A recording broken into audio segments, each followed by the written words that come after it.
with that, I want to thank all of you for coming out tonight. Beautiful. Thank you. And now, Bart MacDougall. I don't know what to say about you anymore, but he's going to speak. You don't have to say it.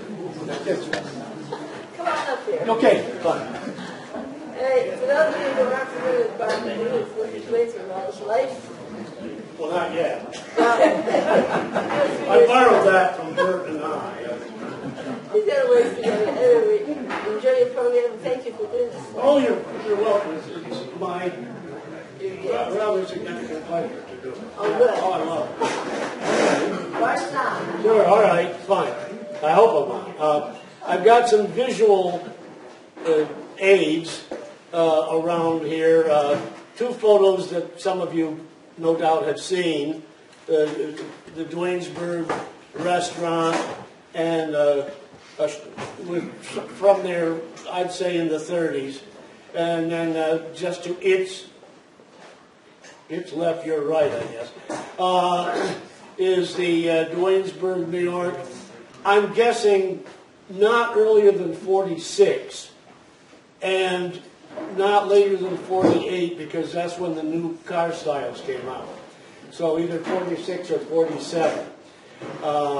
The reason I say it can't be earlier is because you'll notice in the little park-like area, the honor roll of service personnel, which of course wasn't there until Archie Bunker's war ended, World War II. I have a few mementos from the Duanesburg Fire Company, including the grand opening fair and bazaar Thursday and Friday, June 16 and 17, 1949. There's pictures of gentlemen who are planning the 1949 version. So you can look at that after the presentation, after the first of two presentations. It's a short one after mine. And I'll hang around during refreshments to answer any questions you might have. At this point, you better ask me pretty soon because I don't know how long I'm going to be on this side. Sure. I promise that in my probably at least long enough presentation of restaurants, diners, and cabins in the Duanesburg area, I promise to tell the truth and nothing but the truth. I will not, as some of you know, promise not to tell the whole truth for reasons of sensitivity. Keep in mind that I know more than I will tell you. I thought in your mind we'll start Route 20 east to west, from just east of what used to be Suits Road, Mott Road, and the Turnpike, okay? And the first one, I will have to refer to my little notes here. Time is not our friend always. Anyway, Kathy's Cabins. Joyce Murley, and probably his wife was Kathy, I don't know. But anyway, he had a daughter named Kathy, and I dated her once. Well, I wasn't married, so it was all right. It was in 1965, and I had seen advertised a certain restaurant in Oriskany. Well, I found that on a sponsor for a Fonda race car. So I don't remember the name of the restaurant, but it was in Oriskany, which is not within walking distance of where I live, or probably where anybody else lives. So I picked her up, and before we left, we had to listen to Joe play the guitar. Joe was 14. I remember that. And you can imagine a 14-year-old playing guitar in a probably not thoroughly professional manner. I think it was a practice session, but we sat there in the little luncheon area and listened to him. He was a nice young man. He became a nice middle-aged man, and he left Duanesburg, by the way, richer for his life here. And we went to, just before I go to the next place, we went to this place in Oriskany, which they have different decorations for every season of the year. Probably this place is gone now, but we got in there, and I don't remember what I ordered, but I remember what she ordered. Turkey. Well, okay. Now, we could have got turkey at Gibby's or the Hub or the Duanesburg restaurant. Duanesburg restaurant was very good at turkey, by the way. More about that later. So I thought, okay, fine. I had thought, steak or lobster tails or something. Turkey. She liked it. So, moving on from Kathy's Cabins, where the superior storage units are now, my daughter and son-in-law rent 2 of them. Sorry to tell you. They don't need half the stuff they have. Anyway, moving on. Going down past Long Energy into the swamp, Mabel's Cabins on the left. I never wanted to go in there because it was in the swamp. And I can't imagine anybody except for elite at night going in there, because if you saw the land around it, I mean, it's not like built up. So I always went right past that. By the way, I was never in a cabin. I used to stand and watch people at the next place, the Oaks Restaurant. Ethel Denty, the owner's wife, probably co-owner, she would be vacuuming in them. And they had a few of them that were double units, so that like if 2 generations of a family stopped in, they each had a front door and so on. Now the Oaks Restaurant I spent a little time on because I spent a little time there drinking True-Aid. It was ghastly stuff. I don't know if it's still on the market, but it shouldn't be. My parents wanted me to have True-Aid because it had real orange in it, and also a bunch of preservatives and nasty stuff in it. But I dutifully drank it. They did not drink True-Aid. They drank Utica Club. Something bubbly and affordable to people from Duanesburg. And Bill and Ethel Denty. By the way, Ethel died at age 42, which was a terrible blow to my mother, who never could listen to Abide With Me for about 30 years after that. At the funeral, of course. And there was Jane Denty, class of 58 DCS. And in a corner of the garage with a little built-on in the back was Bub Mervyn Mott, I think Chuck Mott's brother, and Marion, née Miracle, and their 2 kids, just a minute, Brenda, class of 57 DCS, and her older sister Donna, around 56, I think. She used to go with Richie Wilbur, who had a little ring of hers, pinky ring. I can remember that from school. Anyway, just a minute now. I don't want to miss anything important. Oh yes, I was in there once. The place was spotless clean, and they had a dance floor, and they had a kitchen, and Ethel would make food, burgers, I'm sure. And Mom asked me one time if I'd like a hot roast beef sandwich. Well, I thought, okay, sure, I could eat a sandwich. Well, when it came, I was, maybe 10, and I thought, I don't know how to eat this thing. I can't pick it up. Because it was a hot roast beef sandwich with gravy and stuff. You know. I looked at Mom. She says, use a fork and knife. Oh, okay, fine. Well, that was if there was anybody else around, which there wasn't, it would have been very embarrassing. But Mom understood. And they had a playhouse out front, Lenny Van Buren. That had been a filling station. I know that because it had one of those question mark shaped tubular pipe signs. The circular insert was missing, and it had Haviland oil cans on a shelf in it. So I know it had been a filling station, or sometimes we would say gas station.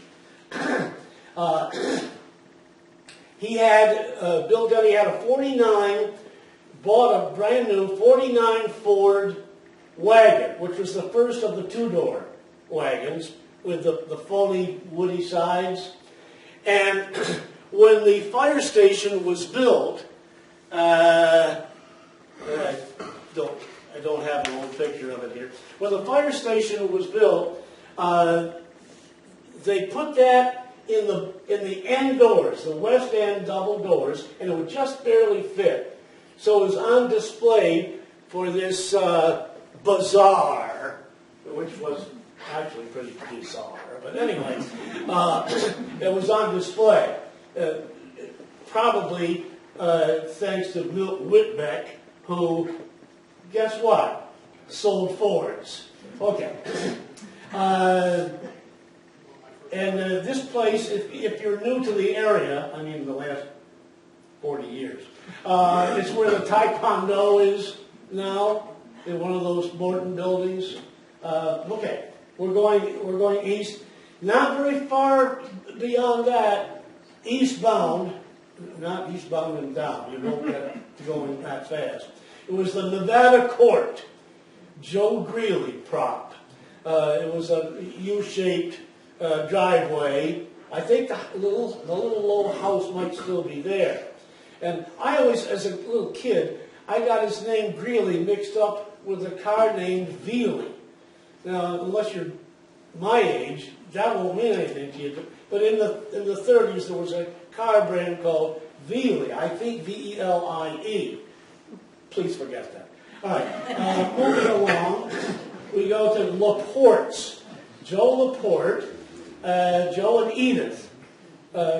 Only child, son Charlie, who married Sylvia Putman from the Esperance area. Not Putnam, Putman. Older sister Karen, even older sister Diane. And Edith had about a 38 Ford two-door sedan. And for the school picnics at, well, it wasn't DCS Elementary, it was where the bank is, the NBD Bank is now. The school would have a picnic almost every year. And Edith Laporte took probably a third of the school in the back seat of that car. I'm not sure it was illegal then, but it probably could have been. We could have been in a circus, I swear. Because we were little fellas, and we would just cram each other in there. Probably the teacher shoved us in, I don't know. But she was always so good and happy and pleasant to take us and then bring us back home and take us to our homes. Because we weren't all within walking distance. There are people from Scotch Ridge. You can't leave a person off in Duanesburg and say, okay, we'll walk home to Scotch Ridge. You know, I mean, you could, but you only do it once. And then the next place on the left, you go over I-88, which of course wasn't there, and you get to what was, when I was a very small boy, called Bunny Wilbur's. His first name was really Howell. I don't think there's a living person who knows that, except now there is. So, Bunny Wilbur, I don't know, I wouldn't know him if I fell over him. I hope I don't fall over him because he's probably lost a lot of weight since then. But his place was where the Village Beacon, or Sirens, meat market is now. It was the Village Beacon, and then it became the post office and so on. Well, before it was the Beacon, named for bee and can, it was Rush, I think was the name. Bunny Wilbur sold it to a guy named Rush, and I always thought that wasn't really his name. Or maybe it was legally, but not originally. I always thought it was probably longer, like maybe Rushkowski or something like that. I didn't know, and I never asked. So Tony Rush, anyway. And back behind there, well, they had food, as well as bubbly stuff. And behind there was cabins. Sometimes you go past where there had been cabins, and there's a little house that they made out of one of them. They probably would cannibalize and use old lumber from the other ones and make a little dwelling, permanent dwelling. That was just before you get to the airport, right there, on the hill. And this fellow, Bunny Wilbur, and then after him, Rush, also had a place in the town of Gilderland, which was, well, in later years became the Swiss Inn. And before that, it was Rush's something or other, and then it was Wilbur's Supper Club, I'm going back, and then it was the Arrow Dance Hall. I'm pretty sure that I lost you in a generation because there's nobody extant who danced there. My parents used to. I don't know if they danced to Brand's Hot Band there or not. But anyway, moving right along. On the left, Duanesburg Restaurant. When I was a kid, Marty Pavlik and Peggy owned it. The children, Dwayne, DCS 57, and Gail, DCS 60. Both of whom are living, and I think in Florida, which was always where they wanted to live. I think they had fabulously well-to-do relatives from the Miami Beach area, and so that was their connection. I don't know on which side of the family or anything about it. I know that Peggy had come from Waterville. I better move along. We're hardly at the traffic light yet. So, Duanesburg Restaurant. Famous for turkey. Man, it was good, too. I'm going to leave a story out because it's not proper. It has to do with carpet tax in a hamburger, but never mind. In that, when I was it's true, but I can't tell everything. When I was a little kid, in the right side of that was the post office. And this will show you. It says post office. When I was a very tiny kid, I didn't know how to say post office. So I said Pokeyaki. So now I still say, when I leave at 10 o'clock, I'll say to Heather and little Ethan, who's 7, if he's there, I'll say Pokeyaki Church, which means I'm going to the post office and go up to church with the church mail, and I'll be back. Well, anyway, it says rooms and post office. And the post office was in the right side, and we always we were mail messengers. We did the mail bags in through the door that's still there. All right. Got past the tax on that. All right. Let's see. Oh, Pete Liebus. Pete Liebus was the postmaster, and I see his car in the other picture. Not that anybody really cares, but it's this ancient. It's a Chevy. It's somewhere around a 36 or 7 Chevy.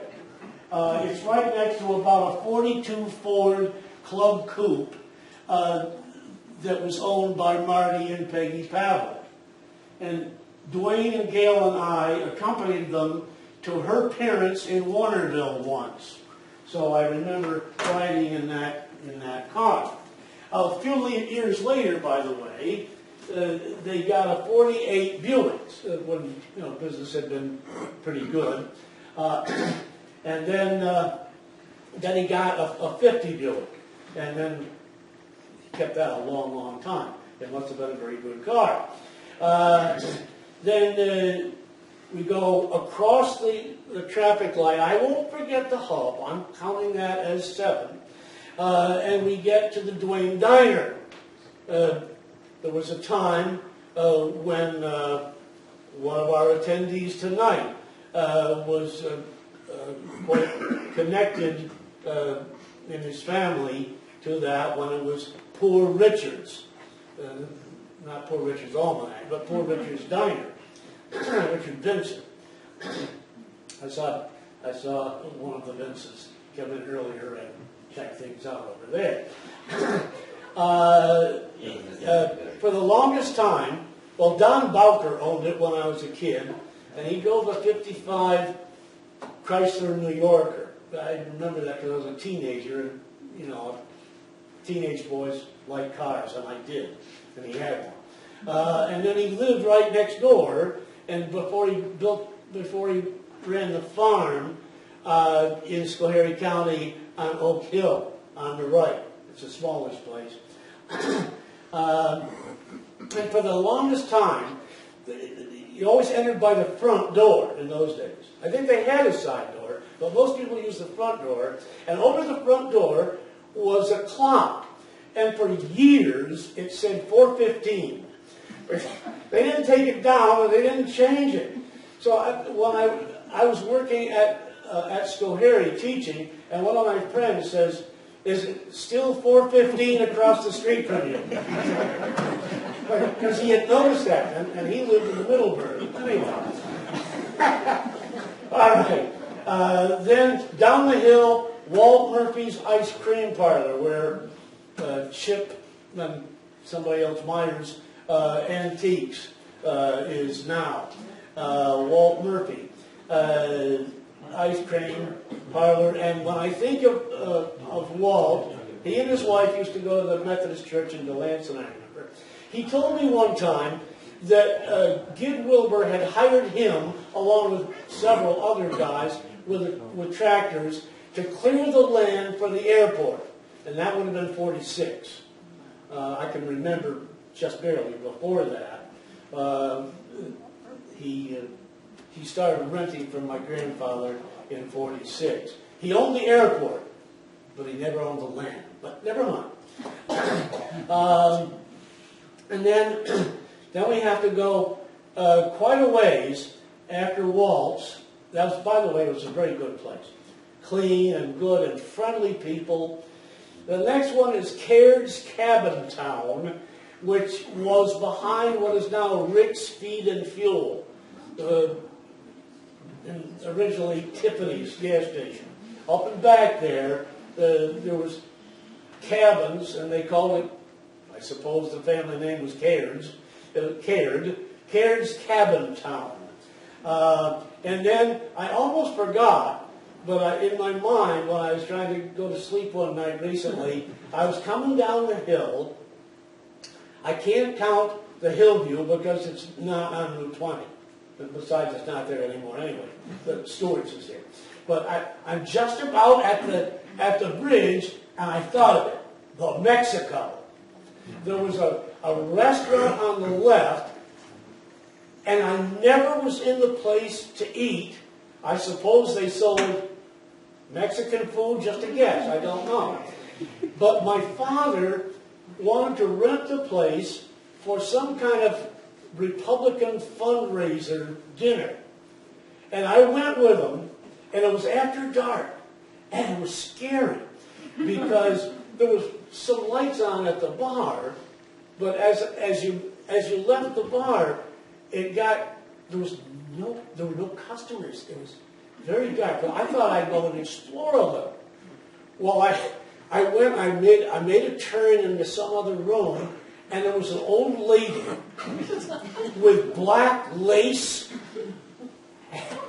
And I just looked at it. And I went right back to Dan. I assume it may have been a relative of Milton Davis, who was the DCS class of 65. Maybe his grandmother, I don't know. But I never wanted to go back there, and I never did. The only sign of its presence now is Mexico Road, which is about maybe 200 feet long, I don't know, something like that. It's a dead end, and it died an early death, I think. So that's Route 20. Route 7, I don't want to bore you too much. Pardon me? Oh, okay. Route 7, east to west. We're coming east from the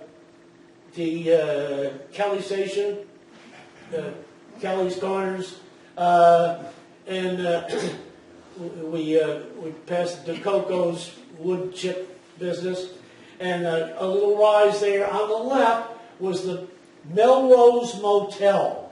Why it was called that, I don't know, but I know the guy that ran it. His name was John Ziegler, Zieglar, I think. He was a friend. Pardon? S-I-G. S-I-G? Okay. John Ziegler, yeah. And he had the house that's right next door to it. And they were friends of the Starbirds, who were neighbors to me, Harold and Ethel Starbird. Because sometimes Saturday nights, they'd all get dressed up and go out someplace. It couldn't have been Duanesburg. They had to travel some distance to have to dress up like that. You know, fedora hats and everything. Ties. Wow. White shirts. Man. There was something good about those days. Well, anyway, moving along. Melrose Motel. On the right was Barracles. Frank Barracle, prop.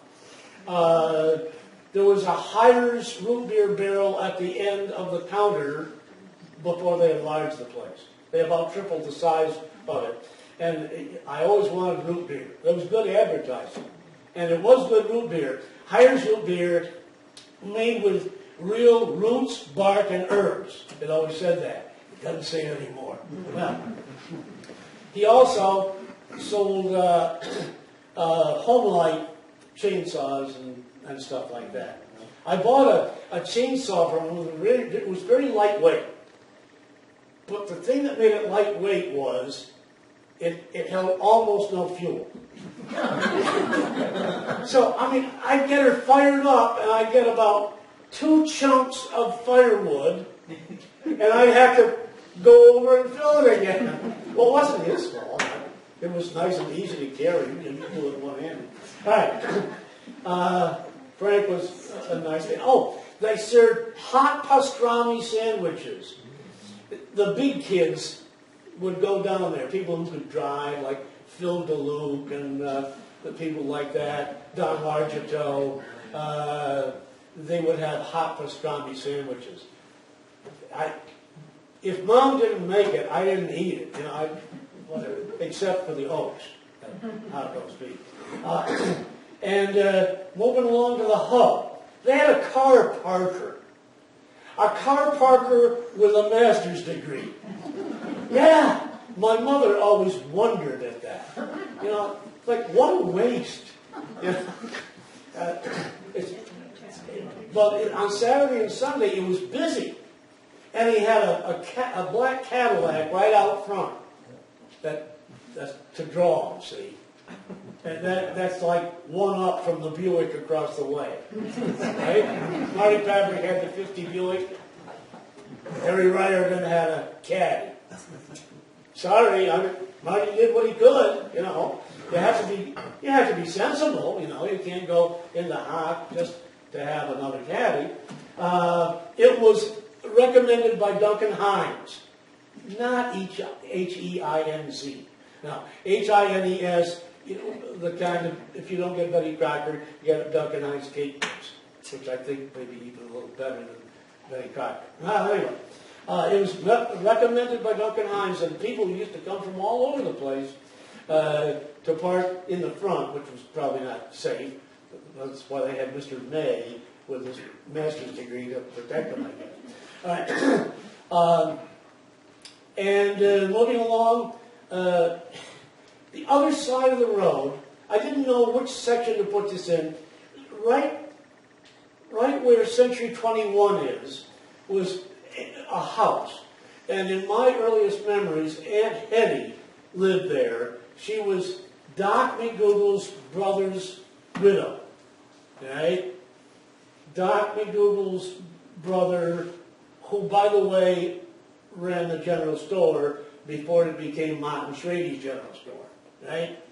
Him. Well, when he died, his wife took in tourists. She had rooms. And she had a couple of young guys, young unmarried guys who lived there, named Bob and Ted Vunk. I thought you'd know that. Whose father lived upstairs over Gid Wilbur's garage. Yeah. With Wally. Christmas. Yeah, it's coming back, isn't it? And he knows the truth, right? But no. Anyway. So, and my grandma's place, where my daughter and son-in-law live now, before my time, she took in tourists, and the state troopers roomed there. And they put their car in the barn. And one time, my father said the trooper driving the car going to get somebody, it was in the winter time, and they backed it in, just like a fire truck, so it'd be quick. He came up to the top, and somebody just stopped for the light there.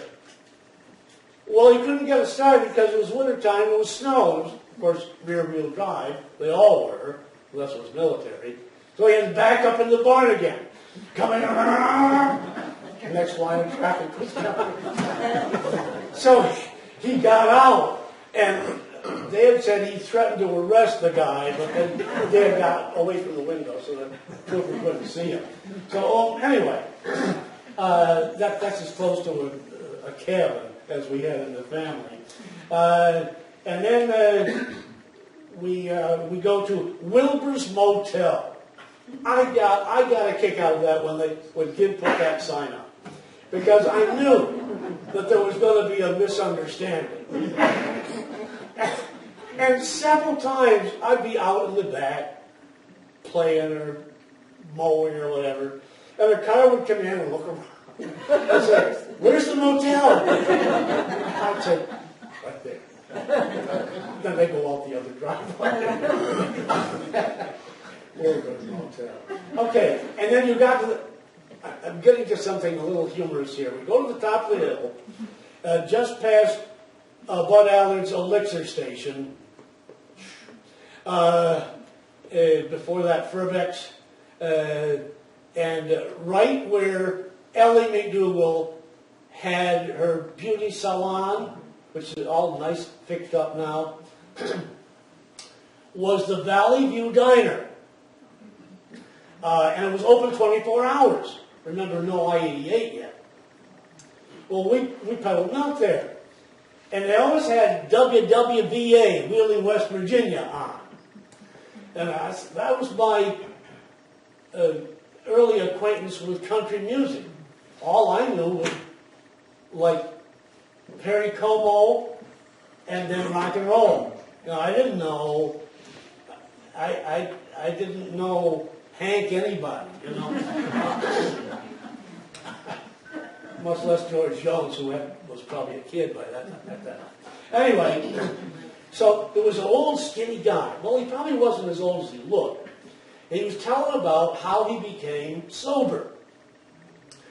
And he was from the South. And we were delivering the milk in there, and he says, "Well, what happened was, I opened a bag of flour, and the snakes come out. And that was the end of the drinking for him." He sobered up and worked the night shift at the diner. Now, here comes an even funnier part of it. It was sold, and it became I swear to God. Heimlich's Diner. You can't imagine a more appropriate name for a not elegant eating place. Now, I know that this is true because I know the woman who worked there when she was 14, and her name was Barbara Heimlich, and she went to our church, and she told me that. And she wouldn't have lied. Oh, she went to her church. And so I thought, someday I'm going to have to tell people about that. There you go. You're the first to have heard this. Really? I can't top that, but I'll move along. Then we get to Christie's. Harold Christie ran what is now the Bears Steakhouse. I think it was probably called the Christie's Duane Inn, something like that. By the way, look at this program, and it's all people who gave money to sponsor this bizarre. I'll tell you, you look at it, and I think Harold Christie is there. There's other names that you'll see that'll take you way, way back. Anyway, there's right behind it, he made the Dutch Village Cabins, Dutch Village Motel, right? And then next to that, across the way, well, just west of Cole Road, was Waldron's. I don't know that it ever had a name. It was just Waldron's. Now, this Christie's place, I forgot to tell you, it became the Sportsman's Inn, George and Mary Ronker, from somewhere downstate. And then it became the Duane Manor, and then it became the Duane Steakhouse. At one time, it was owned by Frank Boyle, or Skinny Boyle, some of us used to call him. Well, almost everybody called him. But they didn't know Frank, the name. And then it had big sandwiches, and a horseshoe bar, and then the next people, the Bears, were pretty sharp. They just had a service bar and very, very fine food. All right, back to Waldron's Beauty Salon. Oh, it sat way back off the road. Dr. Weitz was in there for a while. Weitz probably we pronounce it. And the right side of it was a salon, which Earl Waldron's wife ran. And he ran the eating establishment and bubbly stuff on the left side. And he told about a regular customer who had a pretty good sense of humor. And the regular customers said he offered to buy him a drink. And the owner said, no thanks. He says, come on over here. Sit here and have a drink with me. He says, oh, I don't think I will. He says, are you a man or a mouse? And so the owner thought, well, I better just say I'm a mouse, I guess. So he did. And the guy said, this is where the mouse drinks. All right? So I guess he went over, he kind of cowed him, I guess, and had a drink. All right. Moving along, I don't know anything about Dillon's, except it was famous for French fries. I'm assuming that it was on the left, opposite, an old barn that for a while was a repair place. Morgan Elliott was in there for a while. It was on the left, where there were two nice little houses there now. I don't think I ever ate there, but it was, and they lived in the house that sometimes has little vehicular things, little recreational vehicles in front, tricycles and bicycles and this and that. So they lived there. I don't know them. I never knew them, but their name was Dillon's. And then we go to Gibby's. That was a Mountain View diner. That was the brand. Came from Jersey, New Jersey, in 1952. And Dad and Gibby were friends, so we delivered milk to them. We had a key to get in there in the night to deliver. One time we went in, and Bobby Strobeck was asleep on a bench.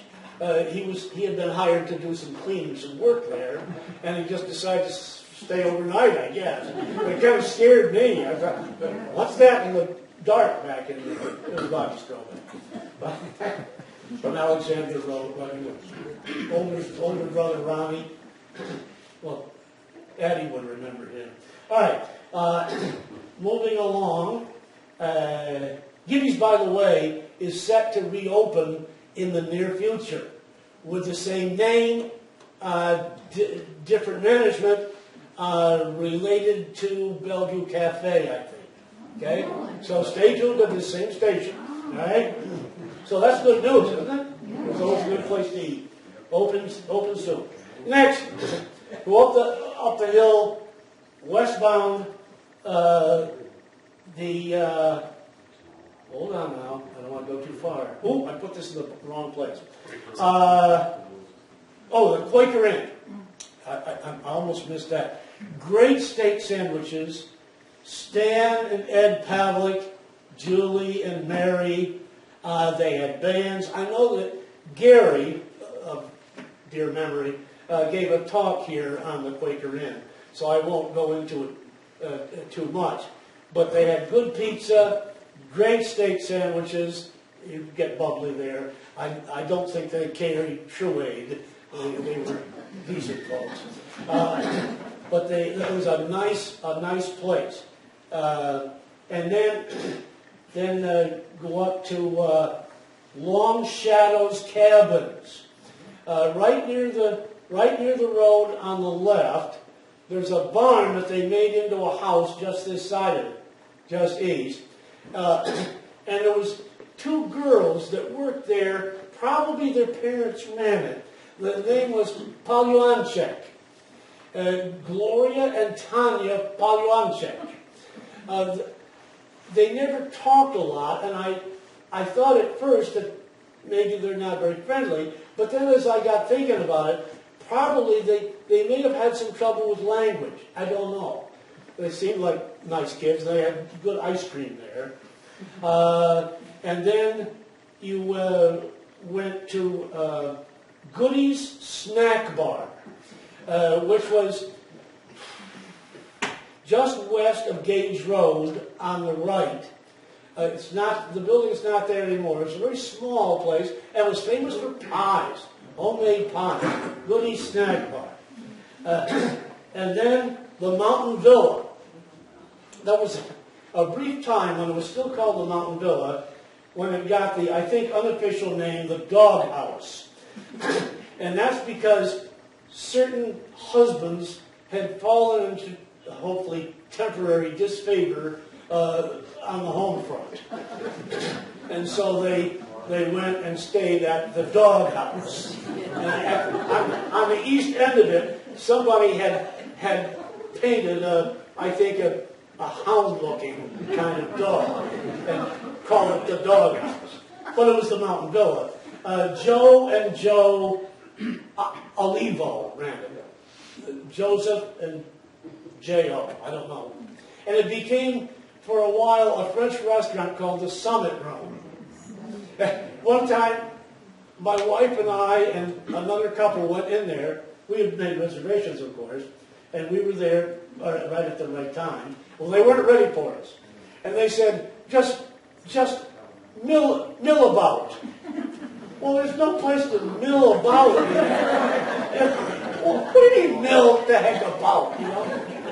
So we just kind of looked and swelled with each other and waited outside for 5 minutes or whatever when they called us to get in. Oh, well. And we're almost done. I got one more. The Oak Hill Restaurant, Oak Hill Tavern. I was there a week ago Friday. This is the only research I had to do because I could not remember the guy who owned the place in the 50s.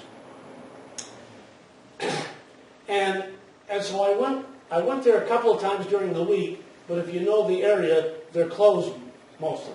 But I figured Friday night. Well, I guessed it right. The lights were on. I went in there, told them what I wanted.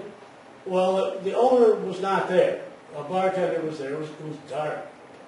Not as dark as the Mexico on that fateful night, but pretty dark. And I told them what I wanted. Who owned the place in the 50s? There were about 3 or 4 guys drinking some kind of bubbly over there. And they said, none of us was born in the 50s. So I went by name and the phone number, and nobody called me. So I don't know. It was one of those deals where I was with my father. It was in the 50s. Again, some kind of fundraiser for the Republicans. And it was held there. And I figured I ought to include it. I said, well, you'll get a mention. But I don't, they never got back to me, so I don't know. And I got to the end of it. It's 10 of 8. The photos you can look at, I'll hang out. There's a short presentation preparatory to refreshments. Please ask me any questions about this. I promise not to make up stories about it, but I may not tell you everything either. So that's it for now, and thank you very much.